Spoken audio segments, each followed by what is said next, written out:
Banyak yang mengira larangan di pantai Laut Selatan hanyalah mitos. Sampai suatu malam, laut memanggil satu nama, dan nama itu menjawab. Selamat datang di Nani News Story, tempat di mana legenda lama kembali berbisik dan kisah-kisah yang terlupakan menemukan suaranya.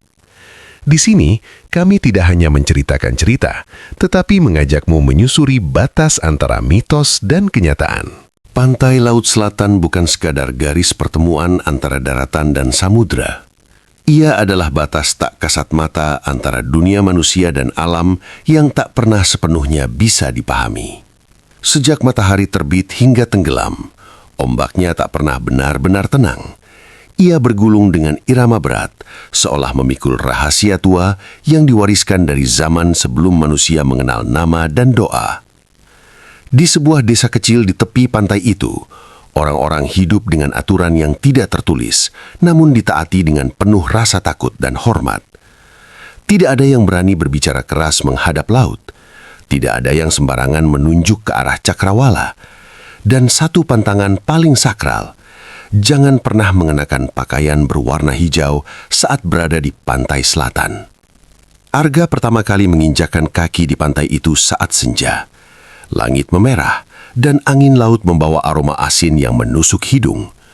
Sebagai peneliti budaya, ia telah mendengar banyak kisah tentang pantai ini, tentang orang-orang yang hilang, tentang perahu yang kembali tanpa awak, tentang jeritan yang terdengar saat malam tanpa sumber yang jelas. Namun semua itu baginya hanyalah cerita rakyat yang perlu dicatat, bukan dipercaya. Saat Arga berdiri di atas pasir hitam yang lembab, dadanya tiba-tiba terasa sesak. Ombak besar menghantam karang, memercikan air setinggi manusia dewasa. Dalam suara deburan itu, Arga merasa seolah ada bisikan samar, seperti suara perempuan yang berujar lirih, memanggil tanpa nama. Ia menggelengkan kepala, menertawakan perasaannya sendiri. Cuma sugesti, gumamnya. Namun seorang nelayan tua yang duduk tak jauh darinya menatap Arga dengan sorot mata penuh kewaspadaan. Kulitnya keriput, wajahnya keras ditempa matahari dan angin laut. Pantai ini tidak suka orang yang meremehkannya, ucap sang nelayan pelan, hampir tenggelam oleh suara ombak. Arga menoleh. Maksud Bapak? Nelayan itu tidak menjawab. Ia hanya menunjuk ke laut lepas, lalu berdiri dan pergi tanpa menoleh kembali. Saat itulah angin berembus lebih kencang, membuat Arga merinding. Pasir di bawah kakinya terasa dingin, seakan menyerap panas tubuhnya. Malam mulai turun, langit menggelap dengan cepat, dan bulan muncul pucat di balik awan tipis. Di kejauhan, ombak terus menggulung, tak pernah lelah, tak pernah diam. Arga merasa pantai itu sedang mengamatinya, bukan dengan mata, melainkan dengan sesuatu yang lebih tua dan lebih dalam dari sekadar pandangan. Tanpa ia sadari, langkahnya semakin mendekat ke bibir pantai. Air laut menyentuh ujung sepatunya. Seketika, ombak berhenti sejenak, lalu menghantam lebih keras dari sebelumnya, seolah menolak kehadirannya.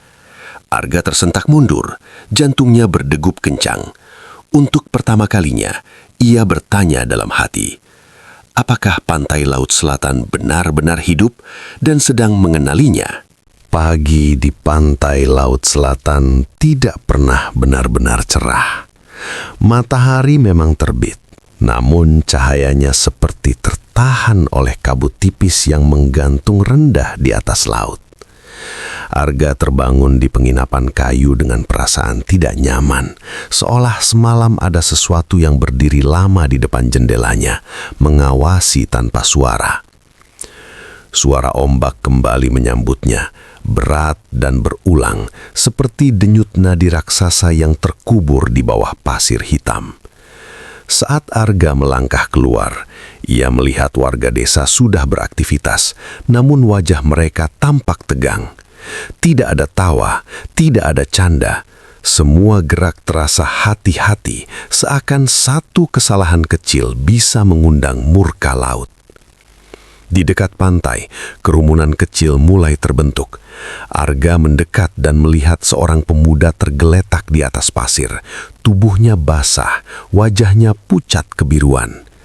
Di sekelilingnya, orang-orang berbisik belan. Sebagian menunduk, sebagian lain menatap laut dengan ketakutan yang nyaris tak disembunyikan. "Dia melanggar," kata seorang perempuan paruh baya dengan suara gemetar. "Jaketnya hijau." Arga mengikuti arah pandangan warga. Tak jauh dari tubuh pemuda itu, tergeletak sebuah jaket berwarna hijau lumut, kusut dan basah oleh air asin.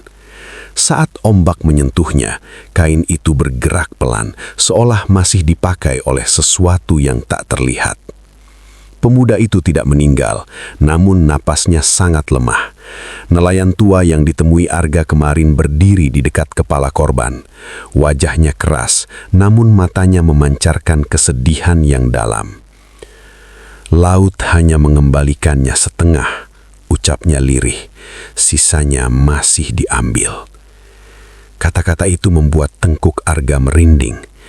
"Diambil apa maksudnya, Pak?" Nelayan itu menatap Arga lama, lalu berkata, "Jiwanya sudah dipanggil, tubuhnya saja yang dipulangkan." Saat itu, ombak tiba-tiba meninggi, angin bertiup kencang, membuat pasir beterbangan dan suara laut berubah lebih kasar. Pemuda yang tergeletak mendadak membuka mata. Matanya kosong, hitam pekat tanpa pantulan cahaya. Dari mulutnya keluar suara asing, berat dan bukan miliknya. "Jangan melanggar, jangan menantang." Beberapa warga menjerit. Sesepuh desa segera datang membawa kemenyan dan doa-doa kuno. Asap putih mengepul, bercampur dengan aroma asin laut. Perlahan, tubuh pemuda itu terkulai lemas dan matanya kembali tertutup. Arga berdiri terpaku. Semua yang disaksikannya terlalu nyata untuk disebut kebetulan. Saat ia menoleh ke laut, sesaat ia melihat sesuatu di antara gulungan ombak, kilatan hijau yang bergerak anggun, seperti bayangan kain panjang yang menari di bawah permukaan air. Jantungnya berdegup keras. Ingatannya kembali pada bisikan malam sebelumnya, suara perempuan yang lembut namun penuh kuasa. Sejak pagi itu, Arga tahu satu hal. Pantai Laut Selatan tidak hanya memiliki aturan, ia memiliki kehendak. Dan siapapun yang mengabaikannya akan membayar dengan sesuatu yang jauh lebih berharga daripada nyawa. Setelah kejadian pagi itu, desa pesisir seperti diselimuti kabut ketakutan yang tak terlihat. Warga kembali ke rumah masing-masing lebih awal, menutup pintu rapat, dan menghindari pantai seolah laut itu kini memiliki mata yang selalu mengawasi. Arga merasakan perubahan itu dengan jelas. Ombak masih bergulung seperti biasa, tetapi suaranya terdengar lebih berat, lebih dalam, seakan membawa amarah yang tertahan. Arga mendatangi rumah sesepuh desa menjelang sore. Rumah kayu tua itu berdiri menghadap laut, dikelilingi pohon kelapa yang daunnya berdesir pelan tertiup angin. Di beranda, sesepuh, seorang pria renta bernama Mbah Wiryo, duduk bersila, menatap cakrawala dengan wajah tanpa ekspresi. "Kau sudah melihat sendiri akibatnya," ucap Mbah Wiryo tanpa menoleh. "Pantai Selatan tidak suka orang yang datang tanpa izin." Arga duduk perlahan di hadapannya. "Siapa sebenarnya yang memberi izin, Mbah?" Sesepuh itu tersenyum tipis, senyum yang tidak mengandung kehangatan. "Dia yang bersemayam di bawah sana, sang penguasa samudra." Mbah Miryo mulai bercerita. Dahulu, jauh sebelum desa itu ada, Laut Selatan telah menjadi kerajaan gaib yang dipimpin oleh sosok perempuan berparas agung. Ia disebut dengan banyak nama, namun warga lebih sering menyebutnya Ratu Pantai Selatan. Ia menjaga keseimbangan alam, mengatur arus, badai dan nasib manusia yang berani memasuki wilayahnya. "Tidak semua yang diambilnya adalah hukuman," lanjut Mbah Wiryo. "Sebagian adalah pilihan." Arga terdiam. pilihan seperti apa? Menjadi pengiring, jawab Mbah Wiryo lirih. Mereka yang jiwanya kuat, namun hatinya lalai, seringkali dipanggil untuk tinggal di kerajaannya. Tidak mati, tidak hidup seperti kita, abadi dalam tugas. Cerita itu membuat ruangan terasa semakin dingin. Arga teringat mata kosong pemuda pagi tadi, suara asing yang keluar dari mulutnya. Jika itu bukan kerasukan, lalu apa? Malam turun perlahan, angin membawa bau kemenyan dan garam. Saat Arga berpamitan, Mbah Wiryo memegang lengannya erat. Hati-hati nak, kau sudah terlalu dekat. Laut itu sedang memperhatikanmu. Perjalanan pulang terasa berbeda. Setiap langkah Arga di pasir seolah diikuti sesuatu dari balik ombak. Bulan menggantung bulat, cahayanya memantul di permukaan laut yang berkilau hijau keperakan. Sesaat, Arga melihat siluet wanita berdiri di atas air. Rambutnya panjang tergerai, gaunnya melambai mengikuti arus yang tak terlihat. Arga berhenti, napasnya tercekak. Siluet itu tidak mendekat, namun suaranya terdengar jelas di dalam kepala Arga, lembut dan memerintah. Tidak semua manusia seharusnya tahu namaku. Laut bergumuruh, ombak menghantam karang dengan keras. Siluet itu menghilang, meninggalkan riak panjang yang perlahan tenang kembali. Arga tersadar bahwa legenda bukan sekedar cerita pengantar tidur. Ia adalah peringatan. Dan kini, tanpa ia sadari, namanya telah dicatat oleh sang penguasa samudra. Sejak malam bertemu siluet di atas laut, tidur Arga tidak pernah lagi benar-benar tenang. Ia terbangun berulang kali dengan dada sesak, telinga dipenuhi suara ombak meski jendela penginapan tertutup rapat. Setiap kali memejamkan mata, bayangan hijau itu kembali hadir. Berdiri di antara kabut dan cahaya bulan, menatapnya dengan sorot mata yang tak bisa dibaca. Pada malam keempat, mimpi itu datang lebih nyata dari sebelumnya. Arga merasa dirinya berjalan di atas pasir pantai selatan, namun pasir itu dingin seperti logam basah. Langit berwarna kehijauan dan bulan menggantung terlalu rendah, seolah bisa disentuh. Ombak tidak bergerak, membeku dalam gelombang tinggi yang membentuk lorong panjang menuju laut. Di ujung lorong itu berdirilah seorang wanita berbusana hijau zamrud. Rambutnya hitam panjang, wajahnya cantik namun dingin, seakan keindahan itu tidak diciptakan untuk manusia. Saat ia melangkah, air laut terbelah memberi jalan. Arga. Suara itu tidak terdengar oleh telinga, melainkan langsung merambat ke dalam pikirannya. Kau melangkah terlalu jauh, lanjutnya. Namun belum terlambat untuk memilih. Arga ingin berbicara, namun lidahnya keluh. Tubuhnya terasa ringan, seolah bukan lagi miliknya. Di balik sang wanita, Arga melihat bayangan manusia lain, puluhan, mungkin ratusan, berdiri membisu dengan pakaian usang. Wajah mereka kosong, mata mereka memantulkan cahaya hijau yang sama. Mereka yang kau lihat, ucap sang wanita, pernah menertawakan lautku, pernah menganggapku dongeng. Ombak mendadak bergerak, menggulung tanpa suara, dan bayangan-bayangan itu perlahan tenggelam ke dalam air, namun tidak menunjukkan perlawanan. Arga tersentak bangun. Tubuhnya basah oleh keringat, namun aroma asin memenuhi kamar, seolah air laut baru saja surut dari lantai. Di telapak tangannya terdapat bercak pasir hitam yang masih lembab. Pagi harinya, Arga mendapati perubahan pada dirinya. Setiap kali mendekati pantai, kepalanya terasa ringan, langkahnya otomatis melambat. Hatinya berdebar bukan karena takut, melainkan karena dorongan aneh untuk mendekat. Laut itu seperti memanggil namanya, pelan namun terus-menerus. Warga mulai memperhatikannya. Beberapa menunduk saat berpapasan, seolah Arga membawa pertanda. Seorang ibu tua berbisik kepada anaknya, dia sudah disentuh. Menjelang senja, Arga berdiri di tepi pantai tanpa sadar. Air laut menyentuh pergelangan kakinya, dingin namun menenangkan. Dalam pantulan air, wajahnya terlihat samar, bercampur dengan bayangan wajah lain, wajah perempuan berbusana hijau yang tersenyum tipis. Sedikit lagi, bisik suara itu dari balik ombak. Kau akan mengerti.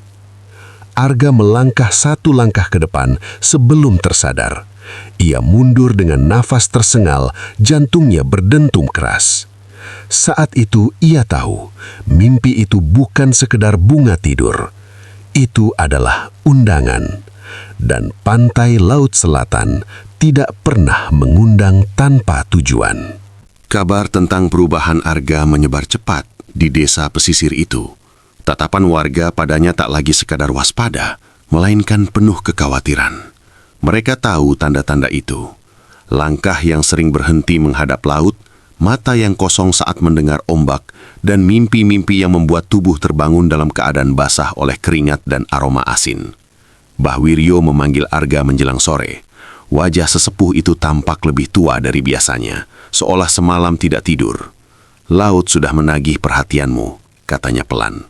Kalau tidak segera ditenangkan, ia akan mengambil lebih dari sekedar mimpi. Arga menelan ludah. Apa yang harus saya lakukan, Mbah?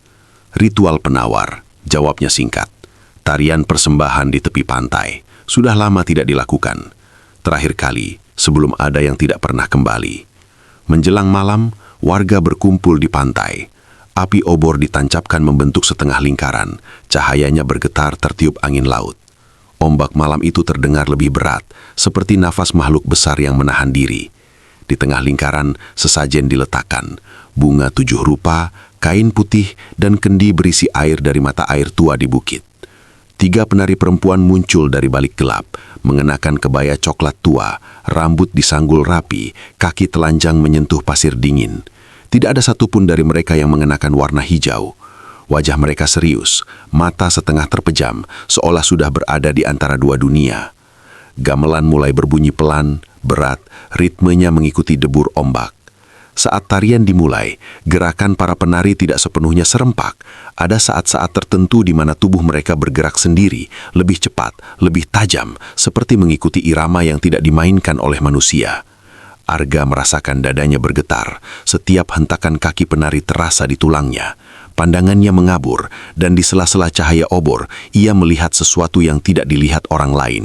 Bayangan kain hijau panjang melayang di antara para penari, meniru setiap gerakan dengan anggun dan mengerikan. Salah satu penari mendadak terhenti, matanya terbuka lebar, hitam pekat tanpa putih. Dari bibirnya keluar suara perempuan yang bukan miliknya. Dia yang kupanggil, sudah hadir.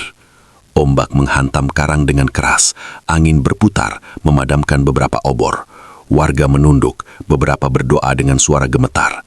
Mbah Wiryo maju ke depan, mengangkat tongkat kayunya. Kami mohon Ratu, dia masih milik daratan. Bayangan hijau itu berbalik ke arah Arga, senyum tipis terukir di wajah yang kini terlihat jelas dalam pandangannya. Setiap jiwa yang menginjak wilayahku, milikku, bisiknya. Arga berlutut tanpa sadar, lututnya menyentuh pasir basah.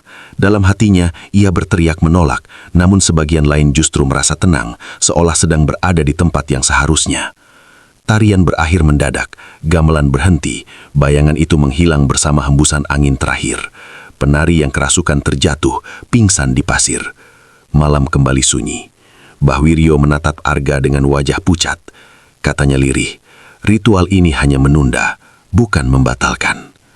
Arga menatap laut yang kini tampak tenang, namun ia tahu di balik ketenangan itu, pantai Laut Selatan sedang menunggu waktu yang tepat untuk menagih janji. Setelah ritual malam itu, pantai Laut Selatan tampak lebih tenang.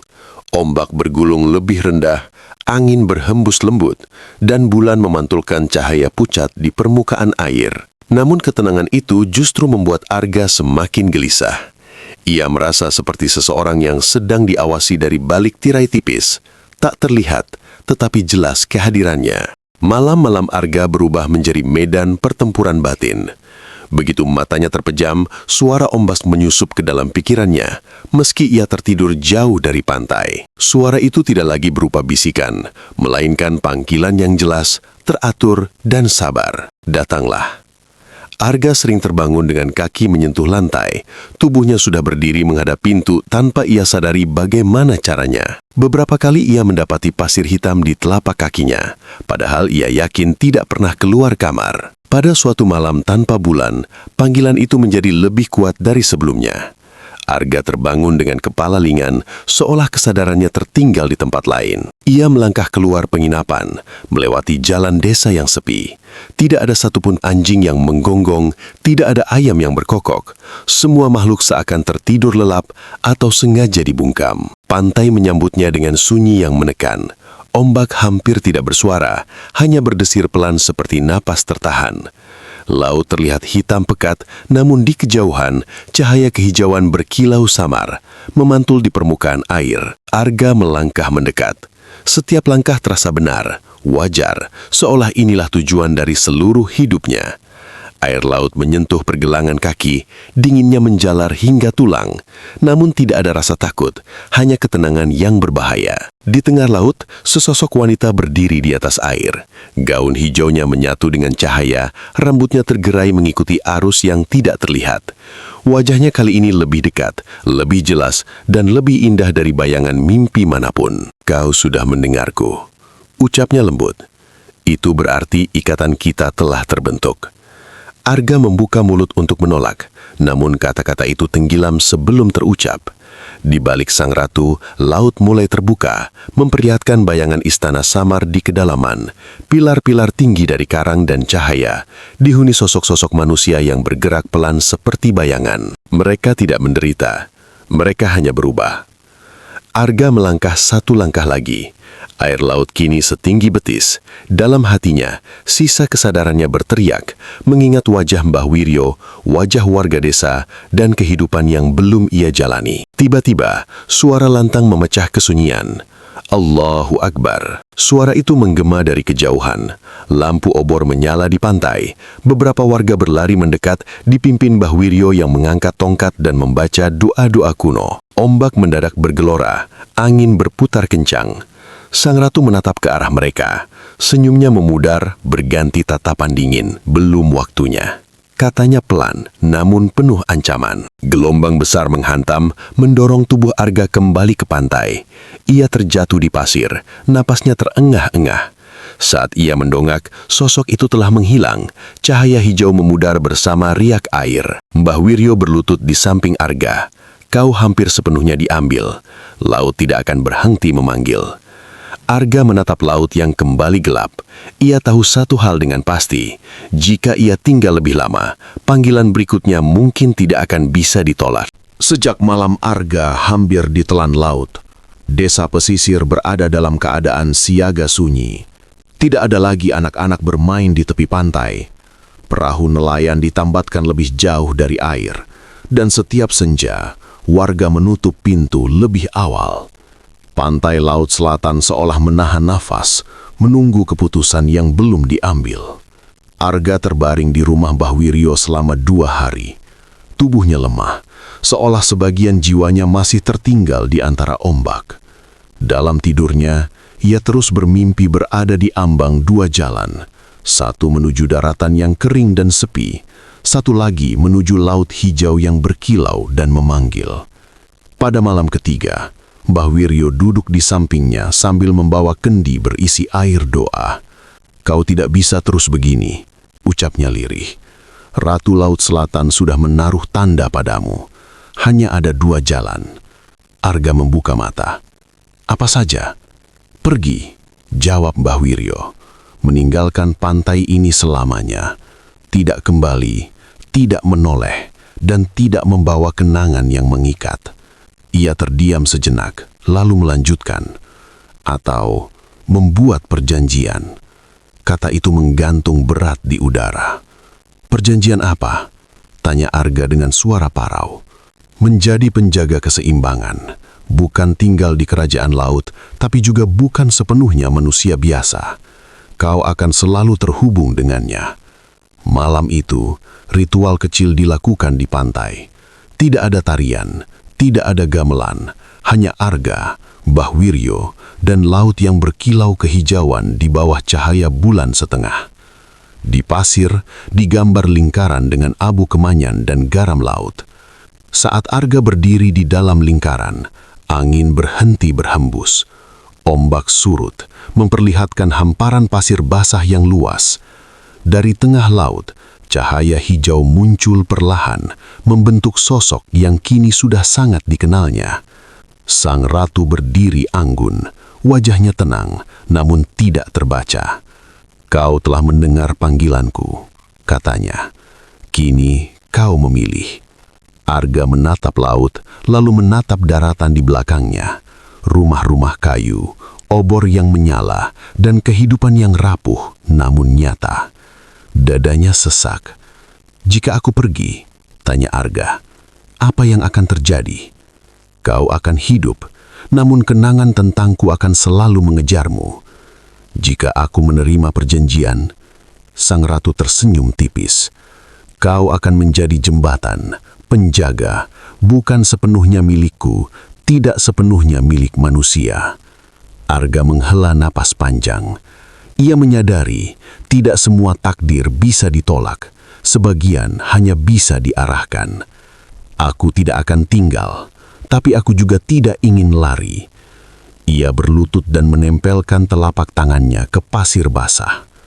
Aku akan menjaga cerita dan adatmu. Aku akan mengingatkan manusia agar tidak melanggar batas. Laut bergemuruh pelan. Sang ratu menatapnya lama, lalu mengangguk. Perjanjian diterima, namun ingat, setiap perjanjian memiliki harga. Cahaya hijau menyentuh dahi Arga, meninggalkan rasa dingin yang menusuk.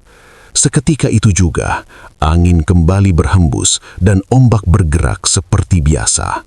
Sosok sang ratu memudar bersama cahaya. Mbah Wiryo membantu Arga berdiri. Wajahnya pucat, namun matanya menyimpan kelegaan.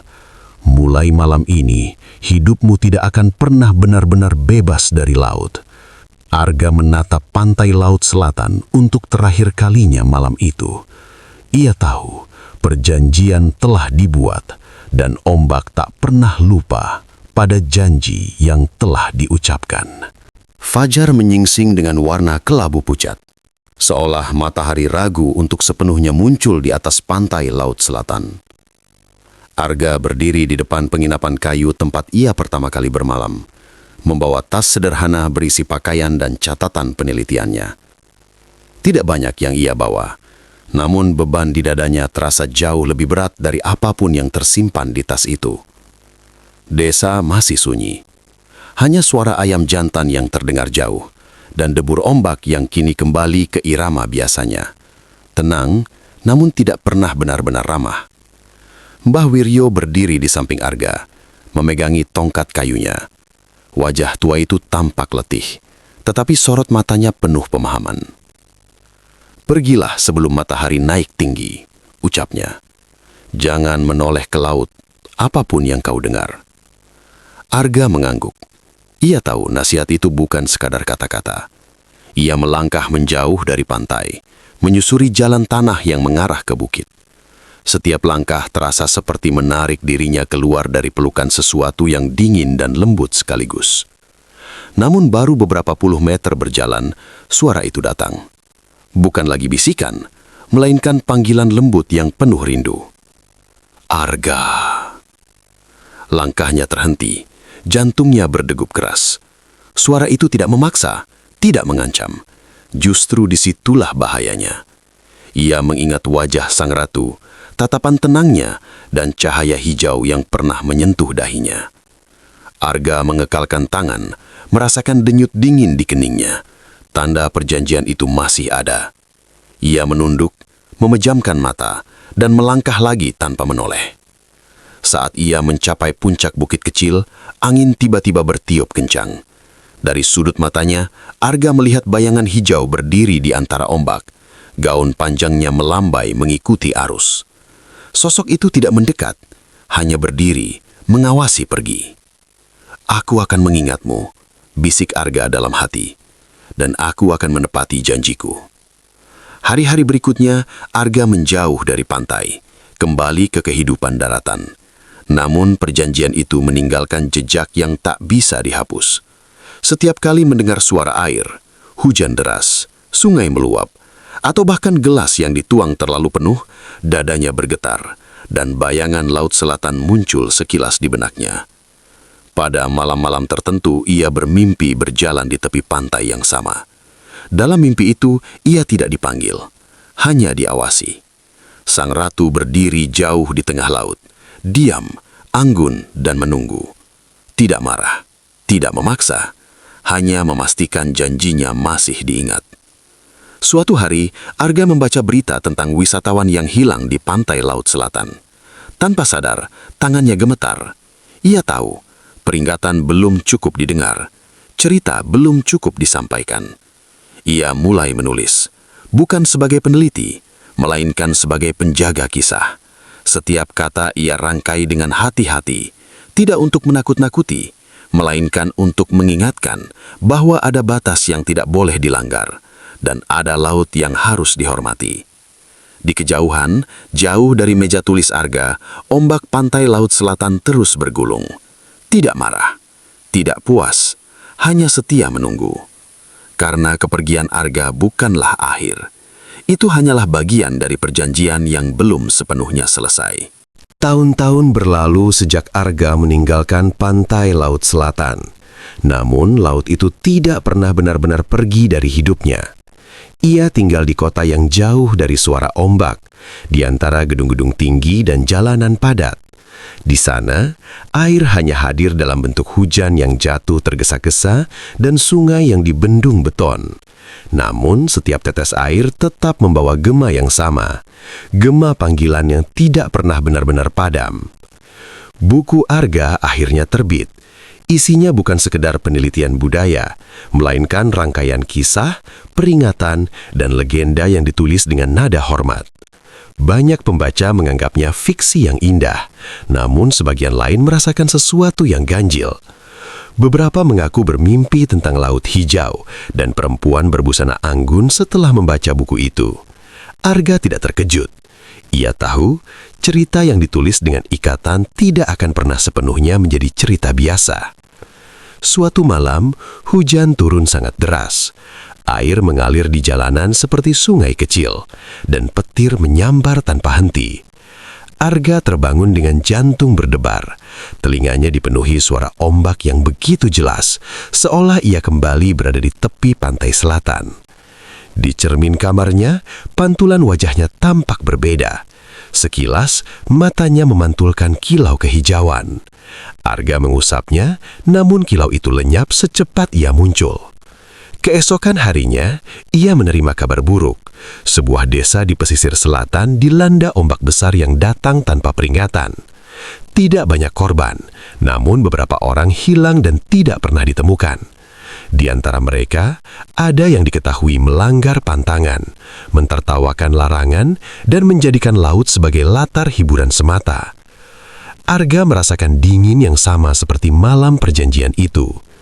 Ia membuka kembali catatan lamanya, membaca ulang setiap kalimat, setiap peringatan yang pernah ia tulis. Untuk pertama kalinya, ia merasa usahanya belum cukup. Malam itu, ia bermimpi lagi. Ia berdiri di tepi pantai laut selatan, namun pantai itu tampak lebih luas dan lebih gelap. Ombak meninggi, langit berwarna hijau kelam. Sang ratu muncul dari balik gelombang. Wajahnya tetap anggun, namun sorot matanya lebih tajam. "Kau sudah berjanji," ucapnya tanpa emosi, "menjaga ingatan manusia." "Aku sudah menulis," jawab Arga dalam mimpi itu. "Aku sudah memperingatkan." "Belum cukup," balas sang ratu. "Kata-katamu belum menyentuh mereka yang paling lalai." Saat Arga terbangun, telapak tangannya basah oleh air asin. Di meja, bukunya terbuka pada halaman terakhir, meski ia yakin telah menutupnya sebelum tidur. Pada kertas kosong di belakang buku itu, terdapat noda air membentuk pola menyerupai ombak. Sejak hari itu, Arga mulai merasakan dorongan kuat untuk kembali ke selatan.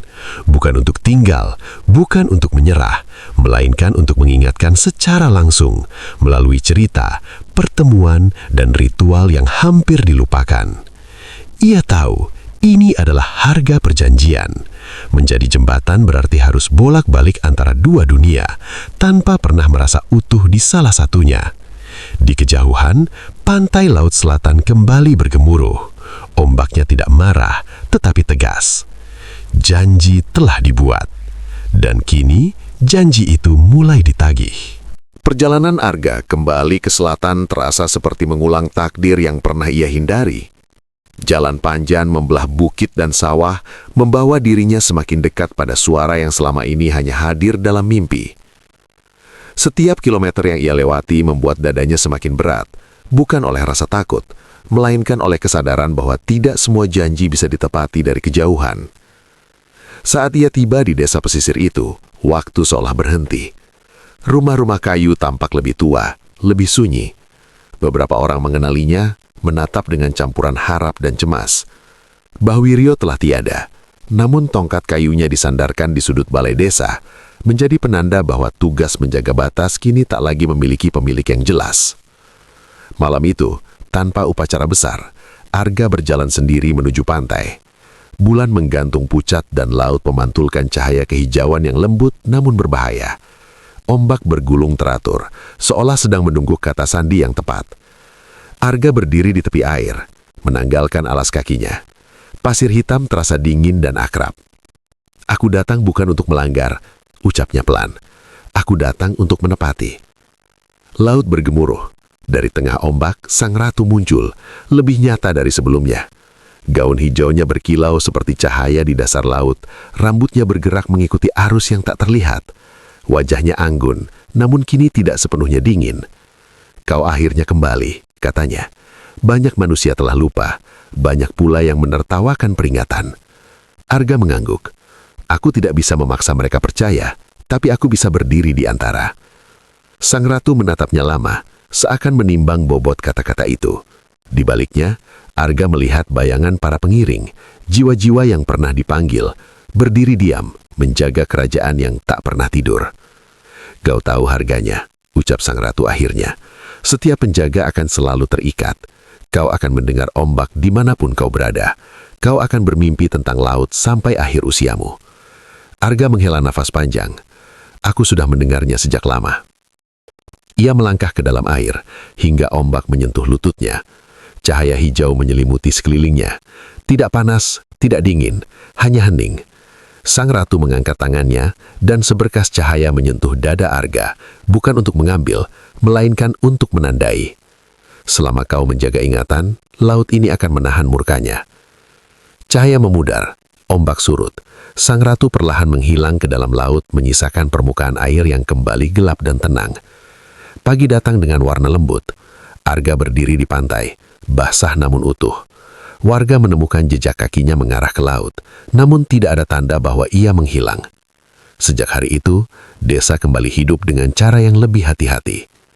Arga tidak tinggal. Ia kembali berjalan, berpindah dari satu tempat ke tempat lain, membawa cerita pantai laut selatan kemanapun ia pergi.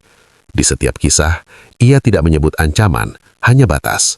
Tidak menyebut ketakutan, hanya penghormatan.